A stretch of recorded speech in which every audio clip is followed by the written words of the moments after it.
Yesterday, December 7th, 1941, a date which will live in infamy. The United States of America was suddenly and deliberately attacked by naval and air forces of the Empire of Japan. On November 24th, 2008, cadets enrolled in the Patrick Henry High School NJROTC program boarded a C-40 military transport for a field trip to Honolulu, Hawaii.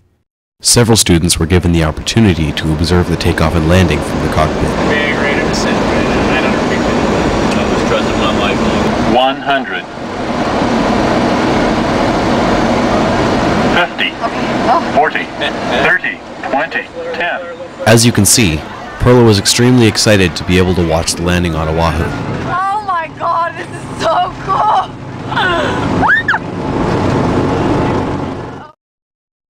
After landing, they were off to Pearl Harbor to learn about the battleship USS Arizona and to pay their respects to those who had fallen on that fateful day. At the memorial, they learned about the events that transpired on December 7th, 1941. They also had the opportunity to meet a man who fought at Pearl Harbor. My name is Stuart Headley, and I was born in West Palm Beach, Florida, back in 1921. I joined the Navy August 20th, 1940. I went through training at Newport, Rhode Island. Upon completion, I was assigned to the USS West Virginia. On November 26, 1941, the fleet under Admiral Yamamoto departed the northern islands of Japan, headed for the Hawaiian Islands. Now, the purpose behind this was to destroy the Pacific fleets from interfering with their movement into the South China Sea.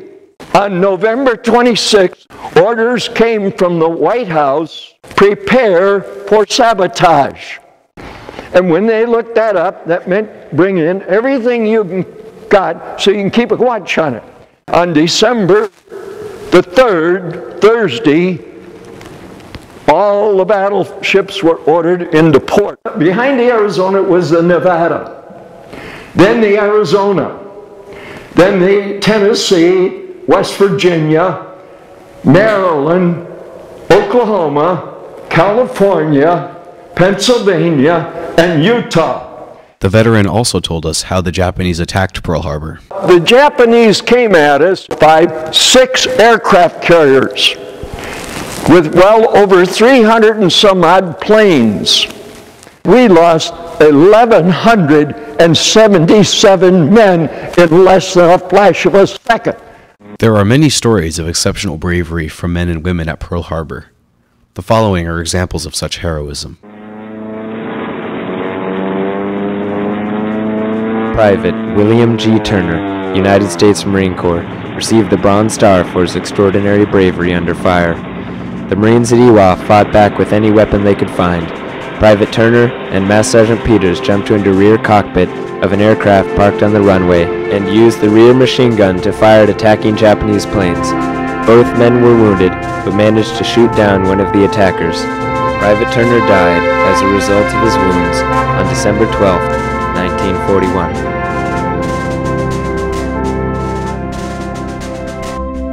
Anna Busby, 2nd Lieutenant, U.S. Army Nurse Corps, Angel of Mercy. In 1939, Anna Busby joined the United States Army Nurse Corps. On December 7th, she had just finished breakfast when she heard a terrible noise.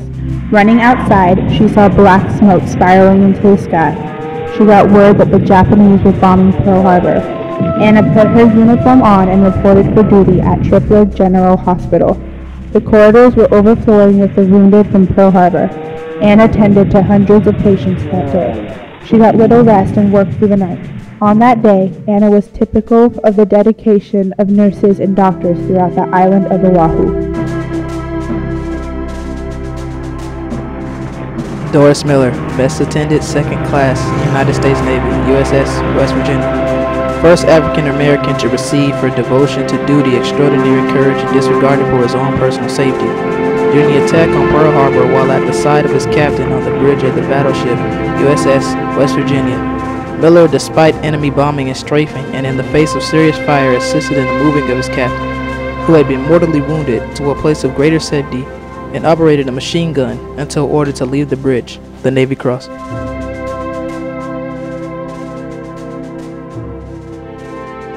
We went out to Pearl in 1974 for our 25th anniversary. We were on board the Arizona Memorial, and there were probably about 100 Japanese visitors, tourists. And this one lady was crying. And my wife went over and put her arm around her and asked her, "Why are you crying?" She says, "I am so ashamed of what my people did." And my wife comforted her with telling her, "Your people did just the same as my husband, what they were told to do." She says, "You don't hate the Japanese?" My wife says, "No. My husband has never hated the Japanese either." And so it put her at rest a little bit. Many of the students who visited Pearl Harbor came back with a greater appreciation for World War II. We interviewed Perla for her own opinion on the memorial. I've never been in a plane, and it was so exciting, and I've never traveled to Hawaii. It was the best, and I also got to land a plane, which was one of the best moments of my life. What was it like for you to take a boat out and be right over there, Arizona?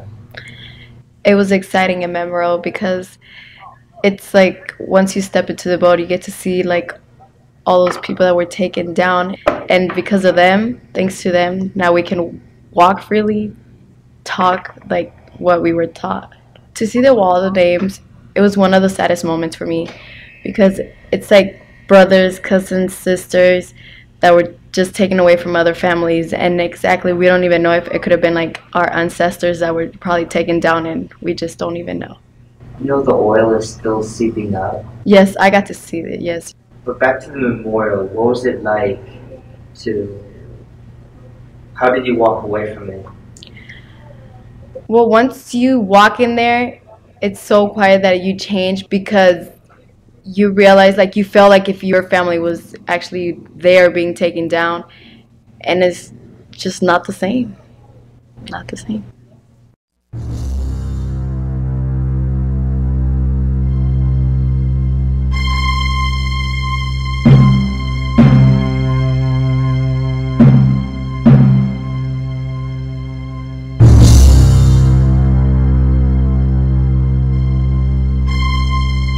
This documentary is not about the fact that soldiers fight. It's about why. For events such as Pearl Harbor, it isn't about killing the other soldier. It's about protecting this great nation, no matter the cost.